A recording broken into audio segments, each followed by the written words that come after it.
അന്വേഷിക്കാനാ സാറേ. അവരെനി കുഞ്ഞിനെ എന്തെങ്കിലും ചെയ്ത് കാണുന്നു എന്റെ സംശയം. എന്തെങ്കിലും വിവരം കിട്ടാതെ എടുക്കട്ടെ സാറേ. എന്തോ കുഴപ്പമുണ്ട് കണ്ണേട്ടാ.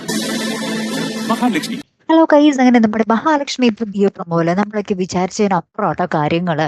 അനന്തു മാർക്കോനോട് പറയുന്നുണ്ട് ഇനി നമ്മൾ കുഞ്ഞിനെ എവിടെ പോയി അന്വേഷിക്കും എന്നൊക്കെ പറയുന്നുണ്ട്. അപ്പൊ മാർക്കോയും പറയുന്നുണ്ട് ഇനി എന്ത് ചെയ്യും സാറേ എന്നൊക്കെ പറഞ്ഞ് രണ്ടുപേരും കൂടി അങ്ങോട്ടും ഇങ്ങോട്ടും നിന്ന് സംസാരിക്കുവാണേ. അപ്പൊ കൃത്യമായിട്ട് നമ്മുടെ അനന്തുവിന്റെ ഫോണിലേക്ക് നമ്മുടെ കണ്ണന്റെ കോള് വരുന്നുണ്ട്. അപ്പൊ മാർക്കോ പറയുന്നുണ്ട് എന്തെങ്കിലും വിവരം കിട്ടാതെ എടുക്കണ്ട എന്ന് പറയുന്നുണ്ട്. അപ്പൊ തന്നെ നമ്മുടെ അനന്തു കണ്ണന്റെ കോള് കട്ട് ചെയ്ത് കളയുന്നുണ്ട്. അപ്പുറത്ത് നമ്മുടെ ലേഖയ്ക്ക് മഹാലക്ഷ്മിയുടെ കോള് വരുന്നു. അപ്പൊ ലേഖയും ഞാനിനി എന്തു പറയും എന്നും പറഞ്ഞിട്ട് ലേഖയും ഫോൺ എടുക്കുന്നില്ല. അപ്പൊ മഹാലക്ഷ്മി കണ്ണനോട് പറയുന്നുണ്ട് അവര് ഫോൺ എടുക്കുന്നില്ലല്ലോ, എന്തോ പന്തികേടുണ്ട് കണ്ണേട്ട എന്ന് പറയുന്നുണ്ട്. അപ്പൊ കണ്ണൻ പറയുന്നുണ്ട് ഞാൻ ഒന്നുകൂടെ അനന്തുവിനെ വിളിച്ചു നോക്കാം എന്ന് പറയുന്നുണ്ടേ. പിന്നെ നമ്മുടെ അനന്തവും മാർക്കോയും കൂടെ കാറിൽ വീണ്ടും കുഞ്ഞിനെ അന്വേഷിച്ച് നടക്കുന്നുണ്ട്.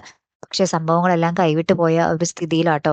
കാരണം ആ കുഞ്ഞിനെ തട്ടിക്കൊണ്ടുപോയ ആൾക്കാരുണ്ടല്ലോ, ആ ആ ആൾക്കാര് കുഞ്ഞിനെ ഒരു കുപ്പത്തൊട്ടിയിലേക്ക് കൊണ്ടുപോയി എന്താ പറയാ കിടത്തുന്ന ഒരു ദൃശ്യങ്ങളാണ് നമുക്ക് ഏറ്റവും ഒടുവിൽ കാണുവാൻ സാധിക്കുന്നത്.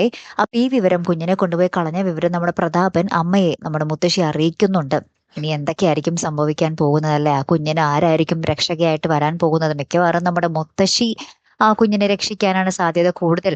അതിനിടയിൽ നമ്മുടെ ഇപ്പുറത്ത് കണ്ണനും അനന്തവും ലേഖയും മഹാലക്ഷ്മിയൊക്കെ തമ്മിലൊരു വൻ അടി നടക്കാനും സാധ്യതയുണ്ടല്ലേ. കാത്തിരിക്കാട്ടോ. അടുത്തൊരു വീഡിയോയുമായി വരുന്നത് വരയ്ക്കും ഗുഡ് ബൈ.